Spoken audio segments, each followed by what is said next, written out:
Bonjour à tous, bienvenue dans cette édition d'information. Surtout, je suis heureux de vous retrouver dans le cadre de ce bulletin d'information. Le sol se dérobe sous les pieds de Vidi Etchimanga, l'ex-conseiller stratégique du chef de l'État, a passé sa première nuit à la prison centrale de Makala après son audition mercredi au parquet général près la cour d'appel de Kinshasa-Gombe. Plus de détails, c'est dans cet élément.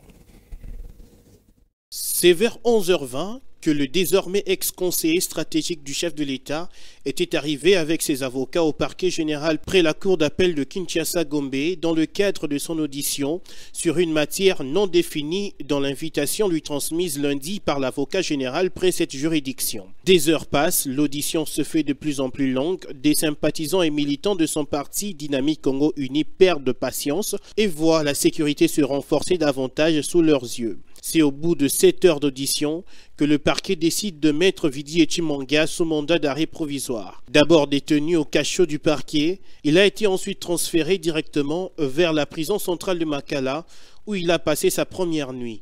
Selon ses avocats qui ont refusé de dévoiler le contenu des auditions, c'est sa défense qui a préféré qu'il soit gardé à Makala qu'au cachot du parquet pour des raisons sécuritaires et hygiéniques. Mais déjà, le conseil de l'ancien président du DCMP affirme que les vidéos diffusées sur les réseaux sociaux contre leurs clients sont d'un montage grossier et qui s'apprêtent à rétablir la vérité.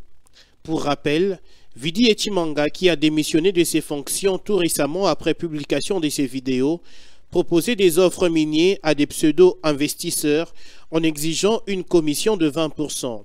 Celui qui dit avoir financé la campagne électorale de Félix Tshisekedi a répété plusieurs fois qu'il agissait pour le nom et compte du chef de l'État. Félix Tshisekedi et Paul Kagame ont convenu d'agir de concert pour obtenir au plus vite le retrait du M23 dans des localités occupées dans l'est de la RDC. Voilà les conclusions d'une rencontre tenue à l'improviste entre les présidents congolais et rwandais sous la médiation et l'initiative du Français Emmanuel Macron le mercredi. Cette réunion a eu lieu à New York où s'est ouverte mardi la 77e Assemblée Générale des Nations Unies. Explication dans ce commentaire.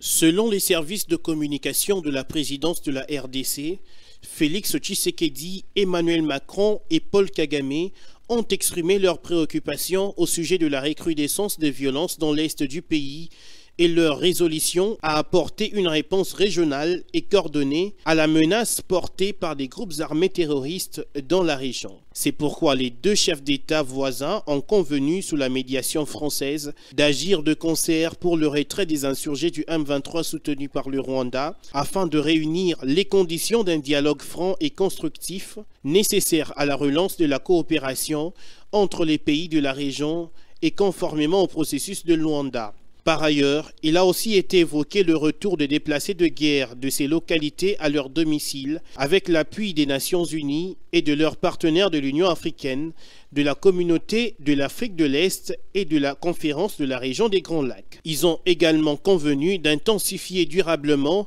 leur coopération pour lutter contre l'impunité et mettre un terme à l'action des groupes armés dans la région des Grands Lacs, dont les Forces démocratiques pour la libération du Rwanda, FDLR. Ces efforts s'inscriront dans le cadre des initiatives régionales des paix existantes, notamment le processus de Nairobi, souligne une dépêche de la présidence de la République. Du haut de la tribune des Nations Unies, Félix Tshisekedi a réussi à faire porter le chapeau de l'agression de son pays au Rwanda. Comme Antonio Guterres, Paul Kagame a à son tour préconisé une solution politique et diplomatique en appelant au dialogue entre belligérants. Retour à Kinshasa pour parler des médecins qui étaient dans la rue mercredi pour manifester leur indignation sur la non prise en compte de leurs revendications par le gouvernement. Leur mouvement de protestation a été cependant violemment dispersé par la police. Fifi Kalumpwe revient sur les moments forts de cet événement. Ils avaient pourtant bien commencé sans problème avec l'encadrement de la police. Juste après le go des départs, l'affaire a pris une autre tournure. Les hommes en uniforme et ceux de la blouse blanche n'ont plus parlé le même langage.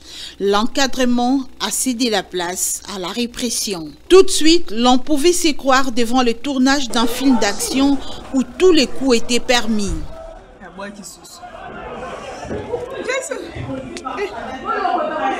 Quelques minutes après, les effets de ces bras de fer entre les deux parties se sont fait sentir. D'un côté, certains ont été renvoyés aux urgences, d'autres à des soins appropriés, un peu plus loin des arrestations. Bref, la situation était plus grave que l'on s'y attendait. Selon ces médecins des hôpitaux publics de la République démocratique du Congo, il n'y avait aucune raison pour que cette marche pacifique soit interdite car ils étaient à la norme avec le gouvernorat et ont respecté les consignes données.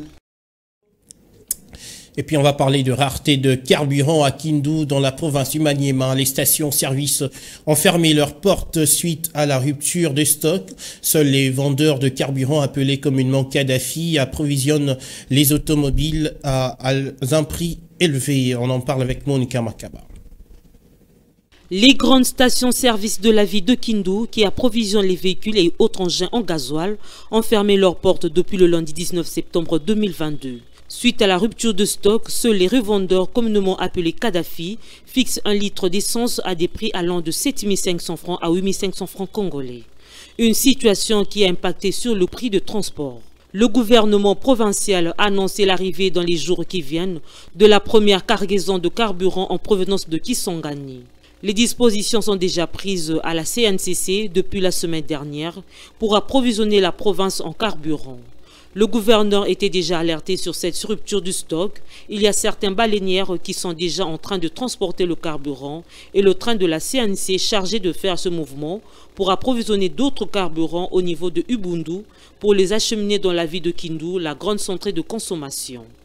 Pour rappel, cette rareté de carburant a également perturbé des vols réguliers de plusieurs compagnies aériennes, dont Congo Airways dans la province du Maniema, avec toutes les conséquences sur les échanges commerciaux. Mesdames et messieurs, c'est l'heure de la revue de presse.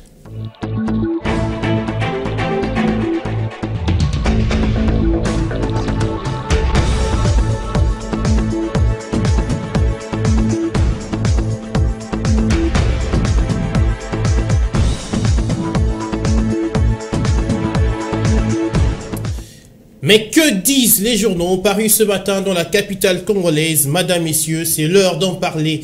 Avec moi sur ce plateau, Monica Makaba, bonjour.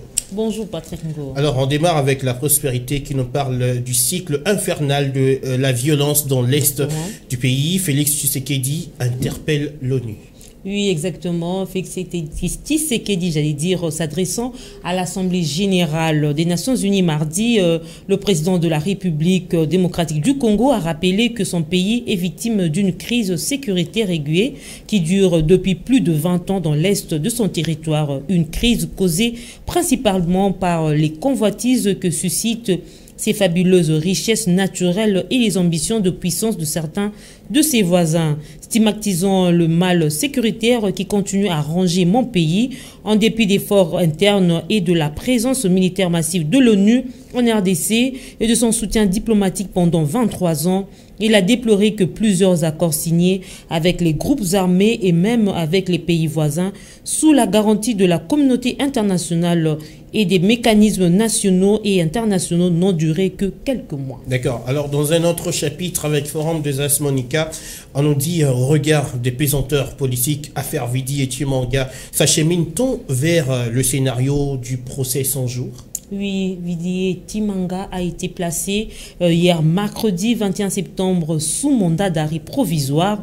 Des sources proches du parquet général près la cour d'appel de Kinshasa-Gombe et son avocat ont confirmé que l'ancien conseiller de Félix Tshisekedi en charge des questions stratégiques n'est plus rentré à son domicile après s'être présenté devant le procureur. Les mêmes sources affirment aussi également que Vidi Timanga a été bel et bien auditionné hier pendant plusieurs heures.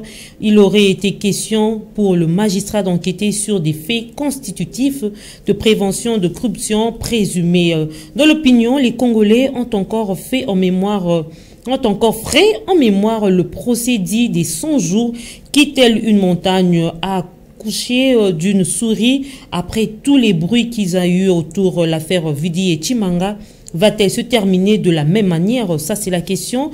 Patrick Ngou, c'est-à-dire selon un scénario bien connu, les Congolais, qui va de l'interpellation avec tapage médiatique et l'élargissement surprise en passant notamment par l'embâtissement, libération provisoire pour cause de maladie et le procès. La question que l'on se pose aujourd'hui est celle de savoir si cette fois-ci la justice ira jusqu'au bout. Voilà, des questions se posent, donc la réponse après le procès. Exactement. On termine avec l'objectif qui nous dit à la veille de la reprise des pluies, les habitants de Mombélé dans la tourmente, Monica. Oui, le quartier Mombélé, dans la commune de Limete, fait face à des réalités humaines depuis plusieurs années. Pendant la saison des pluies, les habitants de cette contrée de la capitale congolaise tombent dans un véritable désespoir, ne sachant à quel sens se dévouer. Même l'inquiétude garantie qui grandit, car l'inondation demeure leur quotidien pendant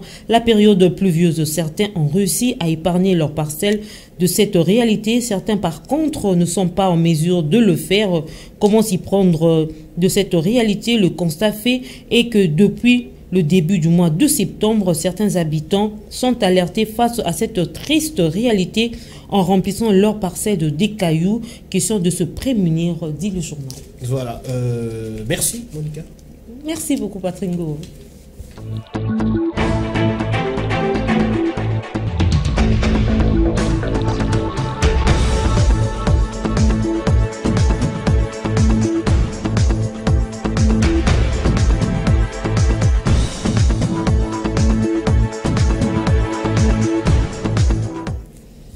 Fin de cette édition d'information. Madame, Messieurs, merci à tous de nous avoir suivis. D'ici là, portez-vous bien.